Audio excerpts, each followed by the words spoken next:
اعوذ باللہ من الشیطان الرجیم بسم اللہ الرحمن الرحیم الصلاۃ والسلام علیک یا سیدی یا رسول اللہ استغفر اللہ و اتوب الیہ۔ السلام علیکم، امید ہے سب خیریت سے ہوں گے۔ اللہ پاک سب کو اپنی حفظ و ایمان میں رکھیں، بیماروں کو شفا عطا فرمائیں، اور مسلمان بہن بھائی گھروں میں، ہسپتالوں میں، دیس پردیس جہاں بھی پریشان ہیں ان کی پریشانیوں کو دور فرمائیں، آمین۔ آپ لوگوں نے دیکھا ہوگا کہ آج کل ہر انسان پریشان ہے، ہر دوسرا شخص پریشان ہے۔ کسی کو مالی پریشانی ہے تو کوئی دوسروں کی وجہ سے پریشان ہے، کسی کو بے روزگاری کا مسئلہ ہے تو کوئی اپنی بیماری سے پریشان ہے، کسی کو ڈپریشن ہے تو کوئی بے اولادی سے پریشان ہے، کسی کو کیا غم ہے تو کسی کو کیا۔ ہر تکلیف و آزمائش اور سہولت و خوشی اللہ تعالیٰ کی طرف سے ہے، اس لیے پریشانیوں اور مصائب کا حل رجوع اللہ یعنی اللہ تعالیٰ کی طرف متوجہ ہونا ہے۔ اللہ تعالیٰ کی طرف توبہ و استغفار کے ذریعے ہمیں متوجہ ہونا چاہیے اور اپنے مسائل کو اللہ تعالیٰ کے حوالے کر دینا چاہیے۔ اللہ تعالیٰ کبھی آپ کو بے سہارا نہیں چھوڑتے، کیونکہ اللہ پاک بہت رحیم ہیں، کریم ہیں، بخشنے والے ہیں، مہربان ہیں۔ استغفار کا عمل اللہ تعالیٰ کو بے حد محبوب ہے۔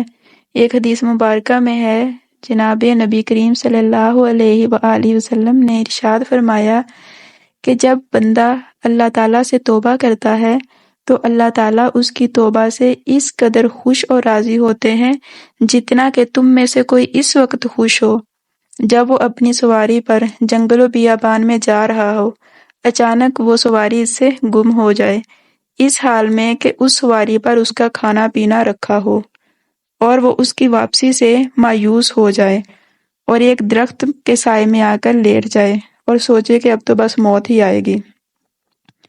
ابھی وہ اس حال میں ہو، اچانک اس کی نظر پڑے اور وہ دیکھے کہ وہ سواری اس کے پاس کھڑی ہے، وہ اس کی لگام تھام لے، پھر خوشی جوش و خروش میں اس کے منہ سے یہ نکل جائے، اے اللہ آپ میرے بندے اور میں آپ کا رب، یعنی خوشی کے باعث اس کے منہ سے غلط جملہ نکل جائے۔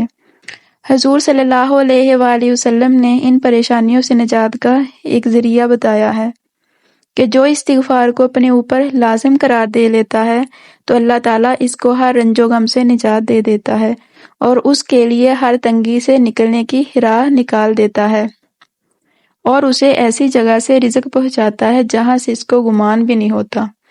حضرت حسن بصری رحمۃ اللہ سے کسی نے قحط سالی کی شکایت کی، فرمایا استغفار کرو۔ دوسرے نے تنگ دستی کی شکایت کی، فرمایا استغفار کرو۔ تیسرے آدمی نے اولاد نہ ہونے کی شکایت کی، فرمایا استغفار کرو۔ چوتھے نے شکایت کی کہ پیداوار زمین میں کمی ہے، فرمایا استغفار کرو۔ آپ سے کسی نے پوچھا کہ ہر ایک نے آپ سے مختلف قسم کی شکایت کی، لیکن آپ نے ان کا ایک ہی علاج بتایا، سب کو استغفار بتایا، تو اس کی کیا وجہ ہے؟ تو انہوں نے کہا کہ میں نے یہ اپنے پاس سے نہیں بتایا، یہ میں نے قرآن پاک سے بتایا ہے۔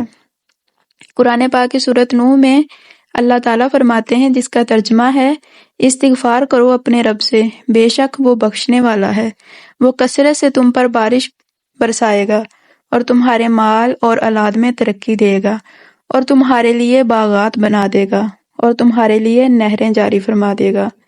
تو انہوں نے کہا کہ واضح رہے کہ یہ تمام جو انعامات ہیں اللہ پاک نے اس آیت میں اعلان فرمائے ہیں، تو ان چاروں کو انہی کی حاجت تھی، لہٰذا میں نے ان سب کو استغفار کی تلقین کی۔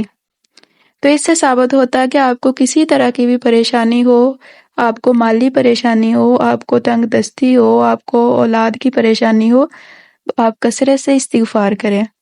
استغفار کرتے وقت آپ اللہ تعالیٰ سے معافی مانگتے ہیں اور اپنی غلطیوں کو قبول کرتے ہیں، جس سے آپ کی روح کی بھی صفائی ہوتی ہے اور دل کی پریشانی بھی دور ہوتی ہے۔